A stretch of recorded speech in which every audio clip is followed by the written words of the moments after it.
अस्सलाम वालेकुम जी, आपका होस्ट सैयद अहमद अली ज़ैद आपकी खिदमत है। हमारा यूट्यूब और फेसबुक चैनल है पाकिस्तान देख रहे हैं। लाखों करोड़ों दुरुद हंसते मोहम्मद मुस्तफ़ा सल्लल्लाहु अलैहि वसल्लम और आल मोहम्मद पर आसम मुनीर नामी शख्सियत ने इमरान अहमद ख़ान नजी साहब से मुलाकात की है। ये एक बहुत बड़ी खबर है जो डेफिनेटली आपके साथ मैंने डिस्कस करनी है। उधर जी IMF ने पाकिस्तान को एक बड़ा सरप्राइज़ दिया है और उस बड़े सरप्राइज़ के साथ बड़े क्रैकडाउन की बड़ी तैयारी कर ली गई है। डेफिनेटली ये भी खबर है। शेख रशीद साहब का मामला इस वक्त जो है वो लटकता हुआ नज़र आ रहा है, तो वो डेफिनेटली आपके साथ डिस्कस करूँगा। बाप पार्टी जो है वो बाप के कहने पे और बाप के पास कुछ लोग गए बेटे और बाप उनसे मान गया। ये एक खबर मैं आपके साथ ब्रेक करूँगा। सबसे पहले जी शेख रशीद अहमद साहब, आप जानते हैं शेख रशीद अहमद साहब ने मुनीफ फ़रूक साहब जो कि समा न्यूज़ के ऊपर एंकर हैं, उनके सीनियर एंकरों में उनका शुमार होता, तो उनको एक इंटरव्यू दिया। उस इंटरव्यू को बकाया तौर के ऊपर फिर अमार मसूद साहब ने, कल मैंने आपको बताया कि मुंबई ने मैंने से कहा और कलमे कुरानों की तक की बात पहुंची और कहा जाएगा जी मुझे मारा गया है।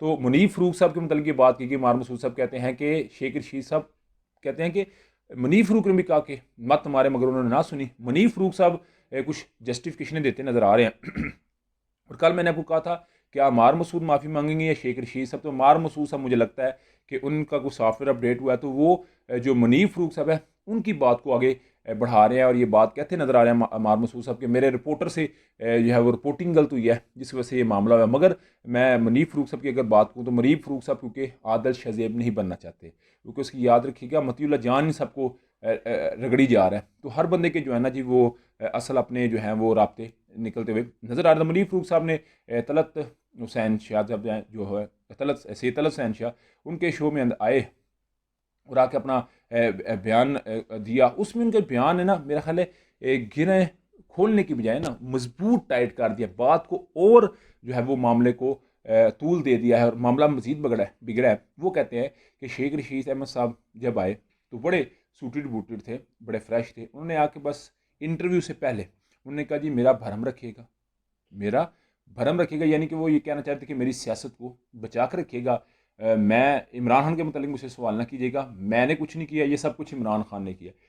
शेख रशीद अहमद से ऐसा वादा जो इंटरव्यू के दौरान ये बात के कि जो है उसकी मजम्मत जो है वो हर जुम्मे के दिन भी होनी चाहिए या उसने कुछ एक दो ऐसी बातें की, तो उस बंदे से ये उम्मीद की जा सकती है कि वो इस लेवल पे जाके जो है वो बात कर सकता है। तो मेरा हाल है मनीफ फ़रूक साहब अपने लेवल को कवर करने के लिए इस मामले की बात कर रहे हैं, मगर शेख रशीद साहब का इंटरव्यू इस वक्त सबसे ज़्यादा जो है वो डिस्कस हो रहा है और शेख रशीद अहमद साहब इस पे कलमे कुरान और जो है वो अपनी बातें देते नजर आ रहे हैं। मार महसूस माफ़ी मांग रहा है, मगर देखना पड़ेगा इसमें हकीकत क्या। डेफिनेटली जैसे ही यहाँ होंगी तो आपके साथ डिस्कस करूँगा। उधर जी IMF ने अल्हम्दुलिल्लाह पाकिस्तानी के लिए बड़ी खबर है कि $70 करोड़ की मंजूरी दे दी है और वो जो स्मगलिंग, वो जो पेट्रोल का मामला, वो जो डॉलर की बढ़ती कदर, उसको रोकने के लिए क्रैक डाउन किया गया, जिसमें कोई शक नहीं कि आर्मी चीफ हाफिज सईद आसिम मुनीर साहब का एक बहुत बड़ा किरदार है। एक दफ़ा फिर उसको जो है वो इनिशिएटिव ले लिया गया है और फिर इसके मतलब बहुत बड़ा एक इंशाअल्लाह ताला ऑपरेशन होगा और इस ऑपरेशन के बाद डेफिनेटली जो डॉलर की कीमत है वो 250 से कम आएगी।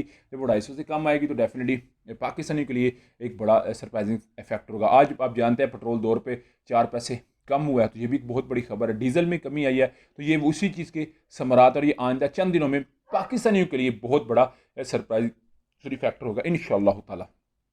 उधर जी अगर मैं आपको बताऊं तो आसिम मुनीर सामी शख्सियत ने इमरान अहमद खान नसब से मुलाकात की है। बेसिकली नैब के 4 अफसरान ने इमरान अहमद खान नसब से तहकीकात की और ये अमल एक चलता रहेगा। तो इसमें फर्स्ट हैं एक आसिम मुनीर साहब अफसर, दूसरे मियाँ उमर साहब, तीसरे हारून साहब, चौथे अमीन बलोच साहब।